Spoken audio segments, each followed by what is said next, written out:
تحچین مرغ و بادمجون یه غذای فوق‌العاده خوشمزه و شیک که اگه یه بار درست کنی میشه پای ثابت سفرت و مهمونیات.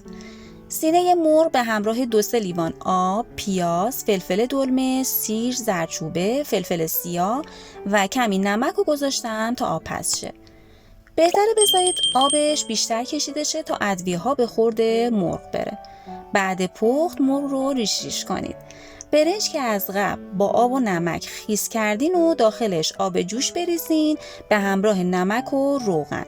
من برای اینکه عطر و طعم غذا لذیذ و بی‌نظیر شه از روغن حیوانی استفاده میکنم. یه قاشق از روغن داخل برنج میریزم و آب کشش میکنم. زرشک شسته شده رو با مقدار روغن حیوانی و شکر روی حرارت ملایم تفت بدید. خیلی هم تفتش ندین چون میسوزه و تلخ میشه. در همین حد عالیه. من چون ظرفم کوچیک بود ظرفم رو عوض کردم. دوباره روغن ریختم. زرشکی که تفت دادم یکم از زرشک رو برای تزیینش نگه داشتم و خلال بادام که 10 دقیقه داخل آب خیسش کردم. و بعد هم مرغ پخته شده و ریش شده رو بهش اضافه میکنم. در آخر من یه مقدار پیاز داغ اضافه میکنم که خیلی خوشمزه ترش میکنه. 1 دقیقه با هم تفتش بدین تا مواد به خورد هم برن. برای مواد تحچین نیاز داریم یه زرده تخم مرغ، ماست که بهتر شل نباشه، نمک، فلفل سیاه، روغن، کمی گلاب و زعفرون دم کرده.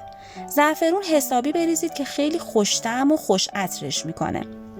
برای هر یک پیمونه برنج یه دونه زرده تخم مرغ نیاز داریم. برنجی که آب کش کردین و کاملا سرد شده به مواد اضافه میکنیم. بذارین حتما سرد بشه که تحچین شما بوی تخم مرغ نگیره.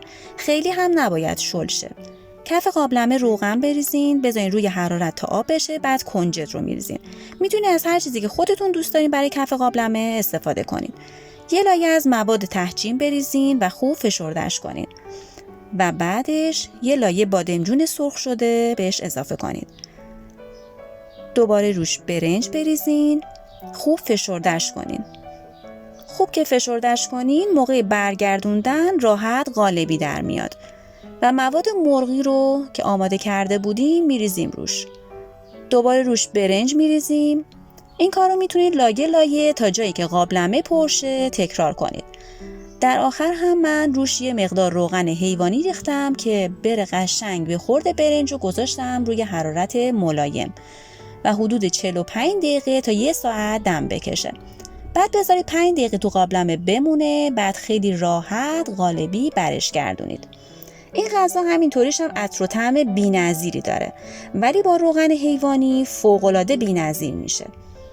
دوستای عزیزم اگر از این پست خوشتون اومد پیجمو سابسکرایب کنید و لایک و کامنت یادتون نره.